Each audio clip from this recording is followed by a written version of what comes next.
Welcome to the Building Design Primetime Podcast, focused on providing valuable information for anyone looking to undertake a new build or extension project. We'll share our tips, tricks and stories from a building designer's perspective.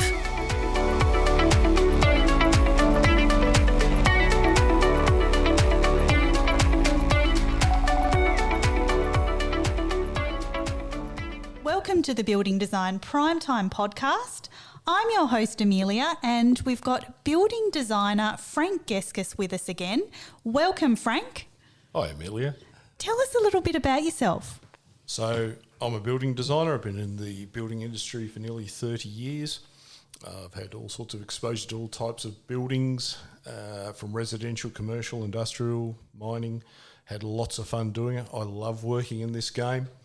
I decided to do my own thing as a building designer, coming in, been invited into an office with a bunch of other guys, with me, one other person, and then we kind of steamrolled to where we are now, where we've got 20 staff, building designers, lots of trainees. We've had heaps of trainees over the years. One of the things I really love doing, though, is educating my customers, make them aware of the whole process, things to look out for. And that's part of the reason why we're doing this podcast. I thought I could share it with everyone. And what I'm really surprised about in general is the fact that, you get taught all of these different things at school, how to do maths, how to do science, how to do English. What you don't get taught is how to get a home loan or how to purchase a property or what to look for in a block of land. Like none of these things are in the curriculum. Why? Real life stuff. I know. Or even have a budget, Exactly. How to balance your money. Yeah, that's right. And I think that's all through life. And with most people, it's getting their castle, their home. And a lot of people aren't aware of some of the processes, but a lot of people like to improve, extend or build brand new. Obviously, that's where we come into it, but even choosing the right piece of land, I get a lot of customers or developers. We go look at properties, buildings and the like, and we do assessments on those to see if it's suitable for their needs. You see the good, the bad, the ugly, and it's amazing what we can do even with the ugly. Look at our offices, what we did here, what was originally a grandstand and tote and bars used for a greyhound track, we turned to our own professional offices. I have read up a little bit of history about that. It's actually quite interesting, even old photographs that they've had of the old racetrack and the old dog track. Yeah, you can see a few little hints of it in certain rooms of the office. We just found some more interesting stuff buried underneath the old grandstand that's nearly 100 years old that's collapsing. It's found some amazing stuff in there. Sounds like you need a building designer to fix it up. Yeah, well, that's happening. But that's lots of fun. And that's looking through the history of buildings.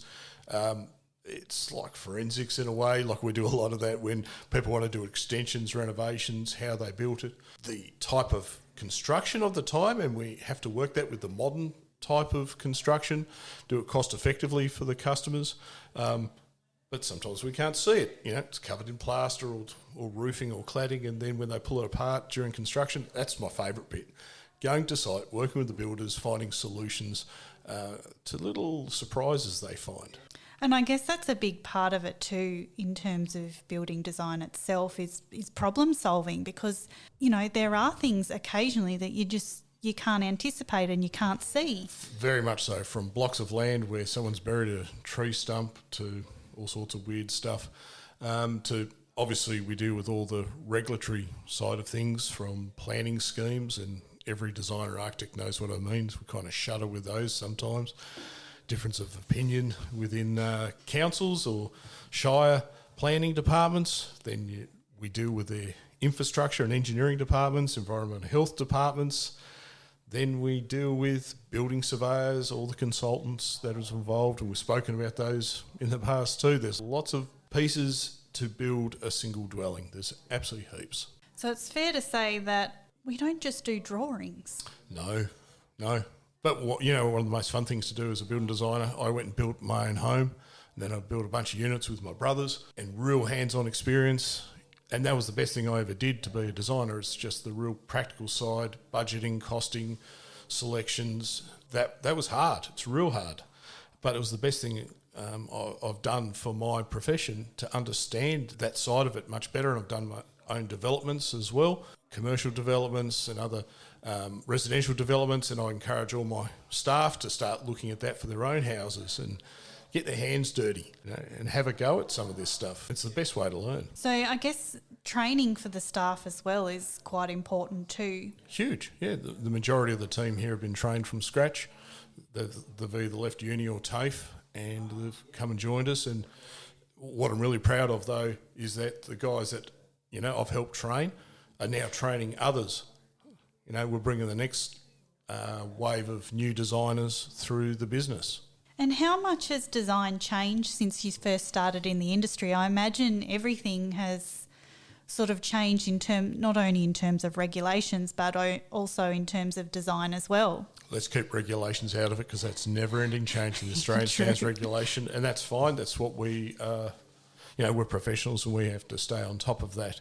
And it's not always easy because we're not always informed of all the changes. From a design perspective, certainly that's changed. You go through a whole wave of types of designs and what's popular, through periods. 20 years ago, every house had to be rendered. Now no one even does much rendering. It's popular now? How many Scandi barn looks have we done? Yeah, a lot of cladding, external cladding. And it's all really interesting stuff, and it goes through these waves, and we need to keep up with that.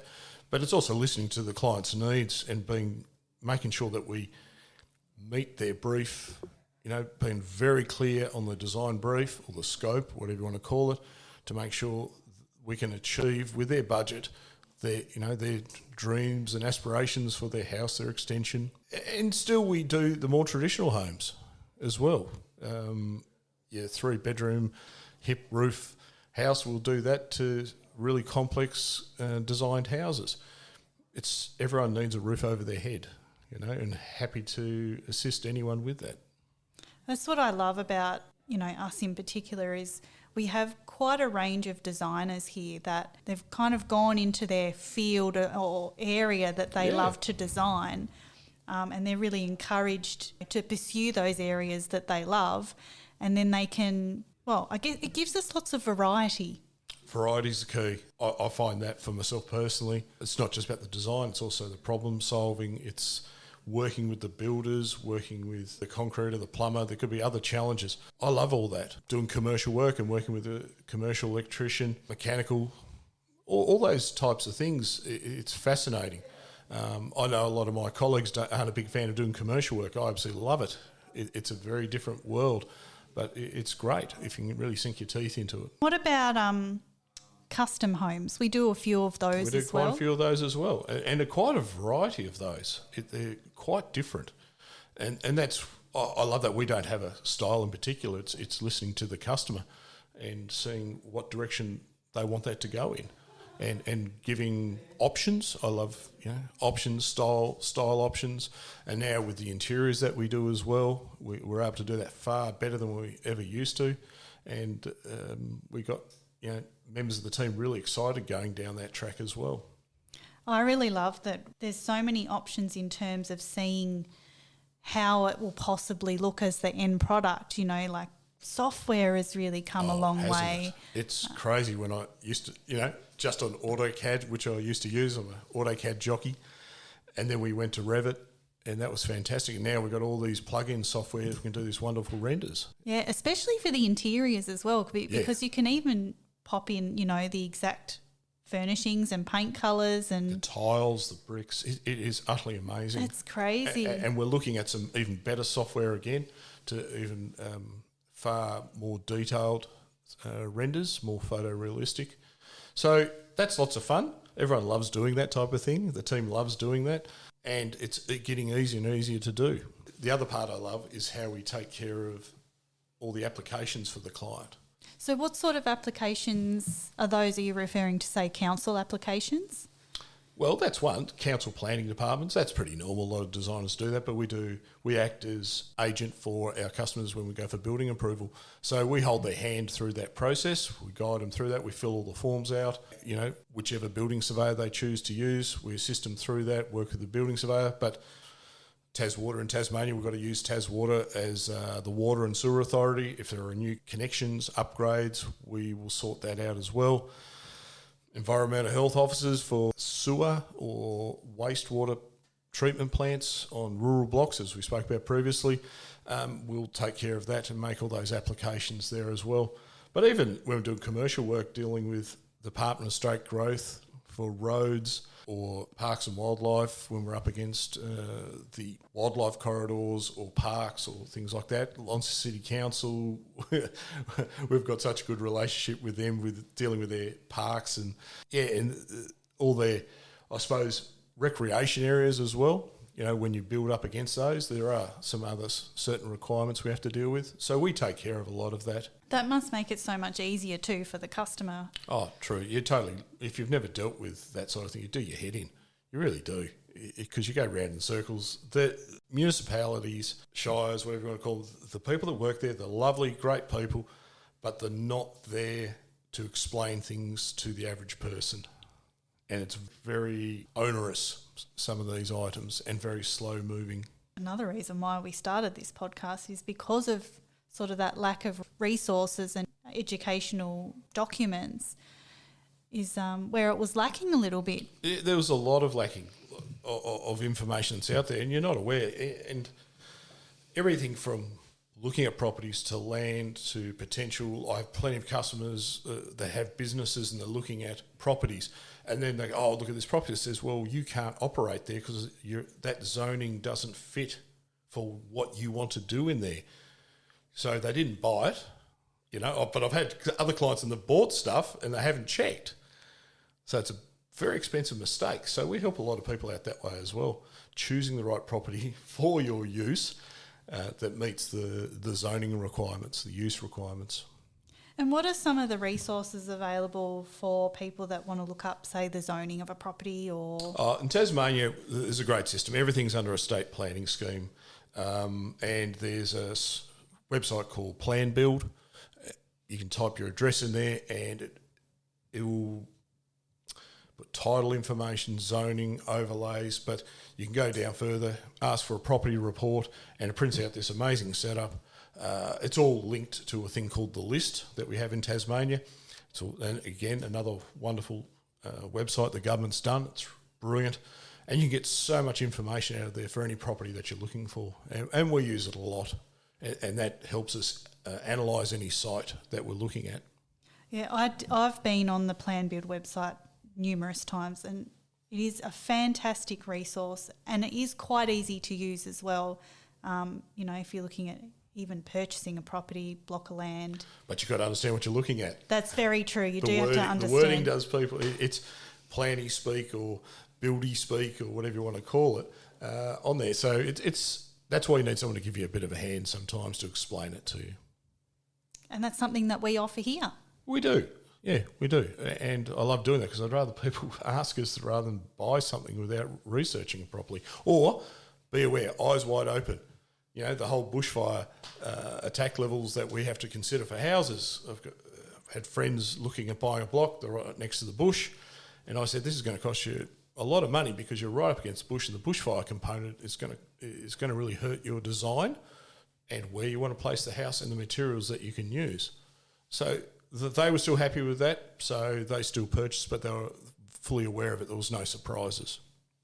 Yeah, that's always good to know because it can be such a costly mistake. Massive. And also titles don't tell you, here's a beauty, titles don't tell you everything. This one really gets up my nose.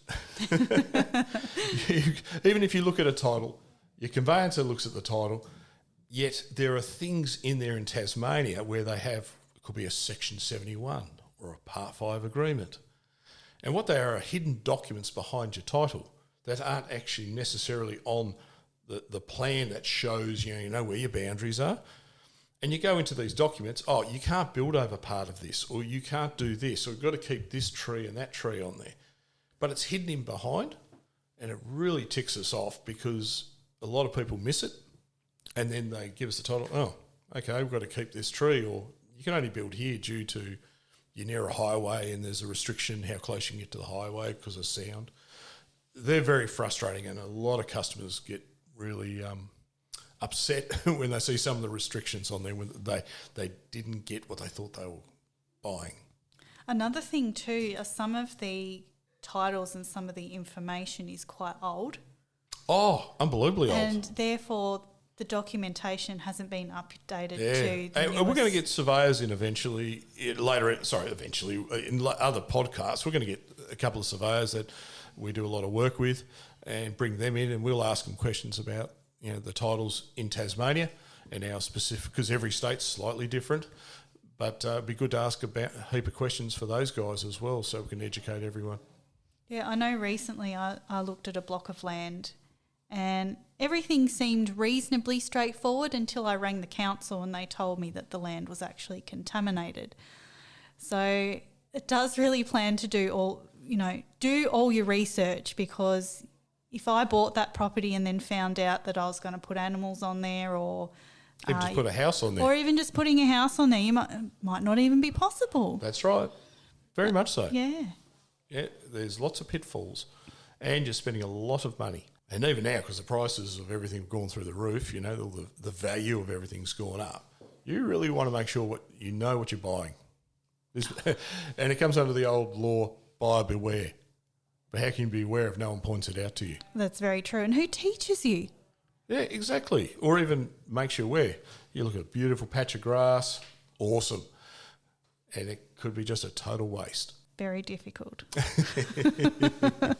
Yeah, that's right. But anyway, the challenges with property. But I'm looking forward to having lots of podcasts and talking about all these little surprises, challenges, but also hope everyone can learn a little bit, you know, and I'm still learning every day. We all are. Oh, I get a new lesson every day, and it's great. I love learning.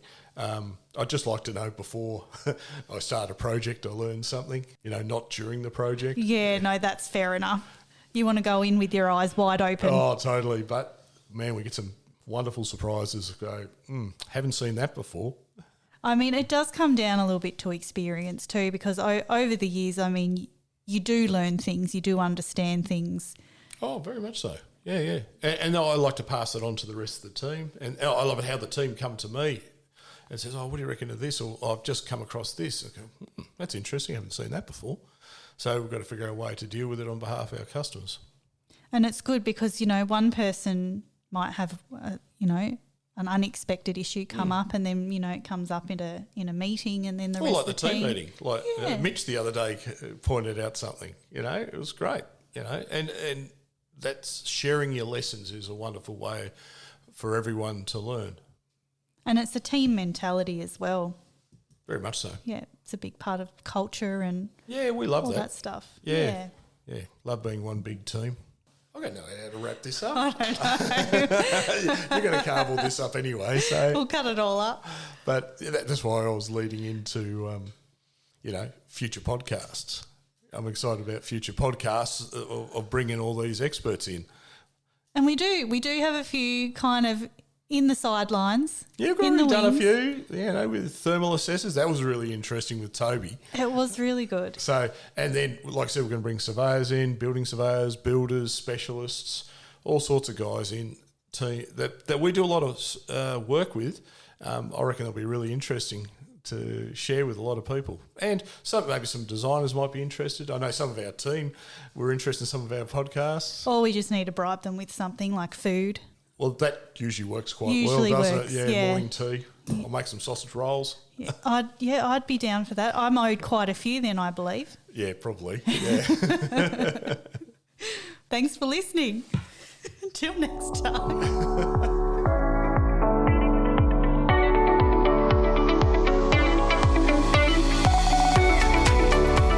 You're listening to the Building Design Prime Time podcast.